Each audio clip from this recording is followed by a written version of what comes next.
Hello, Jay. Hello. First of all, congratulations on getting admission in Cornell University. On behalf of Team Masterclass Space, we congratulate you and we are very happy on your accomplishment. So, starting with a candid interview, basically, we would like to know your introduction in your own words. Yeah, so my name is Jay Talwar, and I currently live in Massachusetts in the US. And I just graduated from high school like a week ago, and I'll be attending Cornell University in the fall, where I'm specifically in the engineering school. And so I'm going to be focusing primarily in computer science and specifically like the machine learning and artificial intelligence area, with a minor focus in economics or business. Okay. Did you take computer science in your plus one and plus two? Yeah. I did take computer science in high school, like a couple of courses here and there. And I also did like side projects, like apps and stuff like that. Which definitely helped me to get exposure to the field. And also becoming like a teaching assistant for courses also helped me. Very good, very good. So, Jay, what's your primary focus? You want to go into business side or into tech field? Primarily, I think I'm interested in computer science and then AI and machine learning. And then with regards to economics and business, I think I'm more interested in business because I want to create a startup in the future. But also at the same time, I'm interested in economics with regards to like investing and stuff like that. That's cool. That's cool. So overall, you want to grow, which is Yeah. really good. So economics with tech, that gives a good combination for a startup. Yeah. Good. So, want to know a bit about your journey so far? How your last 2 years have been? The roller coaster ride, which people feel exciting and stressful. How's your feeling about these 2 years? Yeah, so it's been a mix of excitement and like nervousness, especially like balancing everything, like sports and clubs and academics and music and leadership and everything. So that was one challenge I faced, but at the same time, I loved each of like the different things I was involved in, and so it was all worth it. And then with regards to the process, it was exciting and nervous at times. Like exciting because I wanted to know the outcome. And like which college I'd go to, but at the same time nervous because there was so much uncertainty with the process. But having that trust in the process kind of helped me to keep going. And I think while I had to wait longer than most other people had to wait because of waitlist and everything, I think it was all worth it at the end. That's cool. That's cool. Very good. So you have been part of Masterclass Space 2 years back. You joined us as a student for SAT, for Auburn and Quant. So how your journey has been with us, Masterclass Space? Yeah, I think Masterclass Space definitely helped me to get a deeper understanding, especially with regards to like the verbal aspect of things. It helped me to practice and kind of give me motivation to continue studying for the SAT, although I had taken it once before. And continue to study with all the exercises that we did. And then the SAT test that I had to take, I think, before I actually took the actual test. And so I think Masterclass provided a good like motivation for me to study, and also I think the actual meetings and classes we had, it helped reinforce the concepts for me and eventually helped me to perform well on the SAT. Very good, very good. Good to know this. So, Jay, now since you're going to Ivy League, and many other students around the globe, they aspire for Ivy League. That's the aim of everyone who is probably like 90% of the students who are applying to US universities. So, what's your recommendation?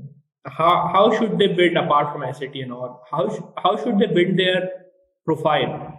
Because many things count in that academics, profile building, essays.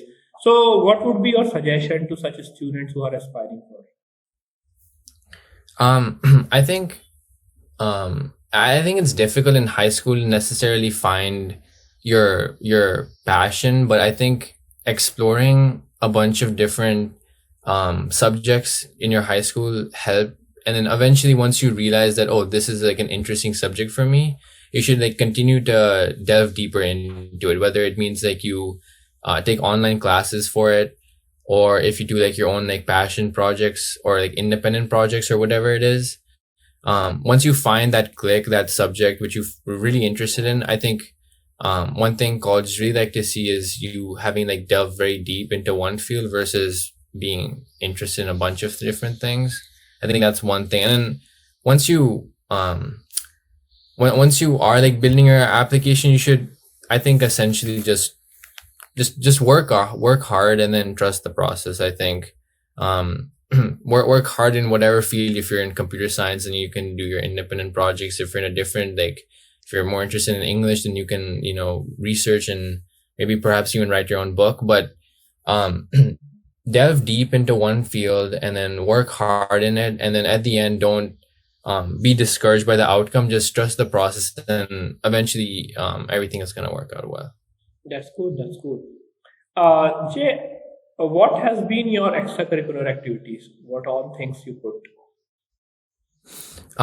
So first, with regards to sports, I've been part of varsity soccer, varsity basketball, and varsity baseball for 4 years. And I was also the captain for varsity baseball. And then with regards to music, I was the advanced jazz ensemble drummer for 4 years. So I was like the lead drummer. With regards to clubs, I was the club head for programming club, math club, and machine learning club.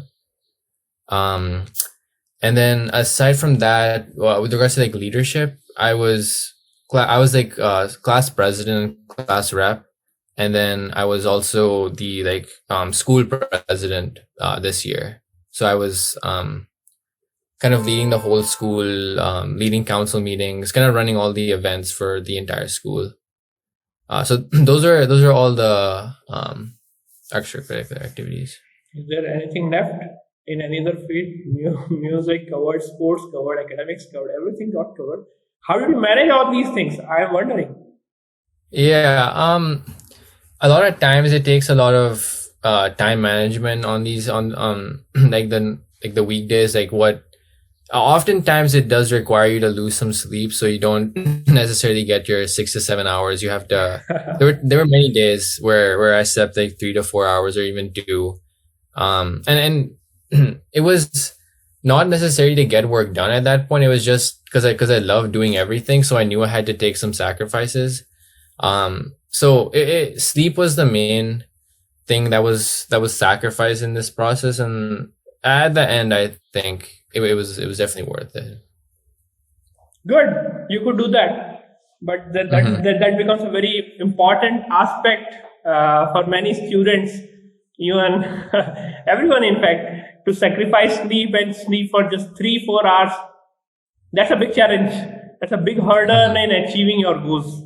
But I'm very happy you have been very determined and you could do that. And finally, the fruits are before you. Yeah. All these things you did, and one more thing which is counted a lot in your application is community service. So how did you do something in this field, community service, internship, something like that? Yeah.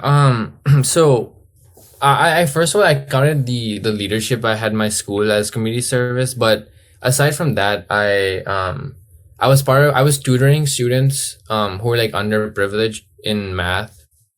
So it's part of this program called Up Achieve. And so I tutored students there.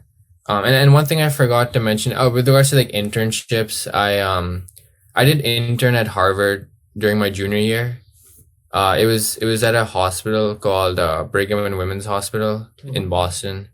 And so there I was doing work under a Harvard professor, and I was basically working on this robot, which is in the shape of a snake, and it would go through your human urinary tract, and it would be able to like detect any cancerous tumor that if you had one, and if you did have one, it would be able to remove it, or like point a laser at it, so it would break apart. So that I was working last year on that.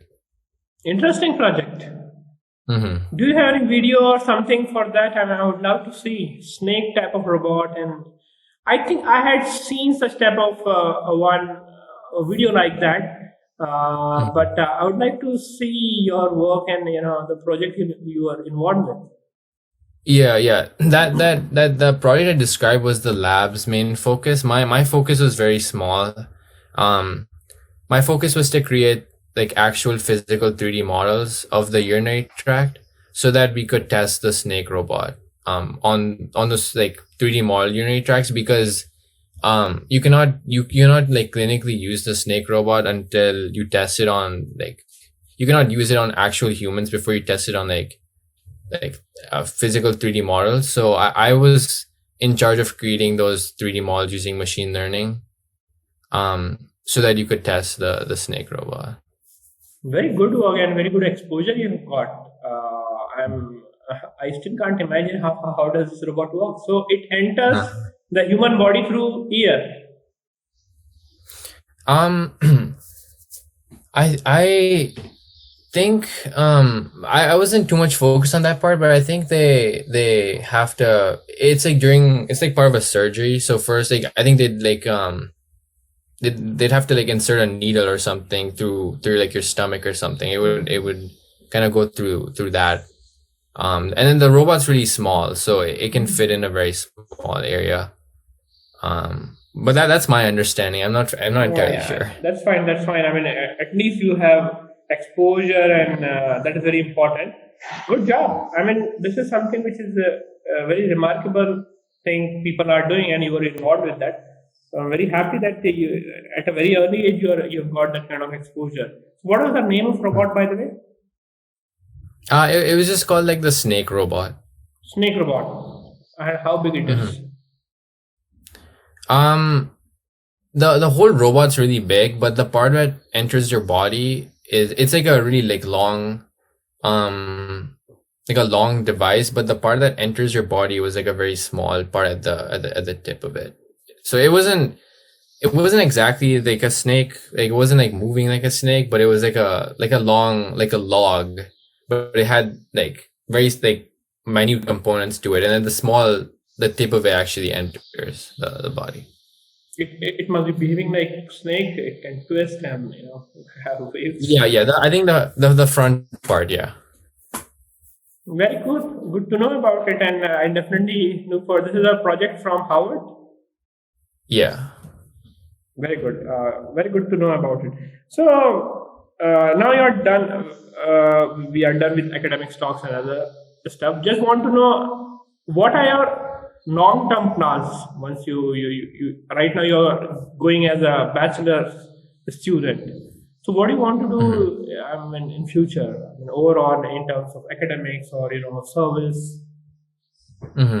Yeah. I'm interested in perhaps pursuing like a PhD in again, like in artificial intelligence or like machine learning. But again, like after schooling, I'm exploring like two different options. One of them is to create my own startup, which again is going to be related to the computer science industry in some way. And then at the same time, I'm also like equally interested in like working something economics related, so like at Wall Street or something. So perhaps like as a hedge fund manager or something. So those are two like vastly different perhaps like future goals I have, but those are my two options I'm thinking. So you can combine finance and technology and make fintech. Yeah, maybe. Yeah. Yeah, that's what there's a field like edtech. Like we work in edtech, you can work in fintech. So many Right. Yeah. applications coming and so many stuff coming. They combine this like the PayPal or Stripe. They are fintech. Right. Yeah. So they work on may. There are some in broking sector also. They work in share market and all. So I believe, but with time you will get the clarity. It's not that you need to Right. have every clarity from. You haven't even entered the university and you have started thinking of sorting out your future goals. That's fine. Happens with time. But very happy to know about your journey and the courses which you are going to do. So, what's the name of the course, by the way? So I'm into the College of Engineering at Cornell, and right now it's just gonna be like a Bachelor of Science in like computer science right now. BS Computer Science. Yeah. And the minors that will be decided later. Yeah, I don't have to decide until the end of the sophomore year. Oh, okay. Yeah. Okay, fine. So that doesn't come under the name of the degree, like you want to do in business or finance.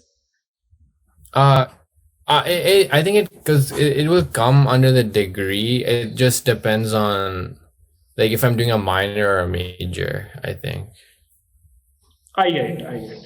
Fine, whatever it is. I mean, I'm so happy to know about your journey and especially your dedication.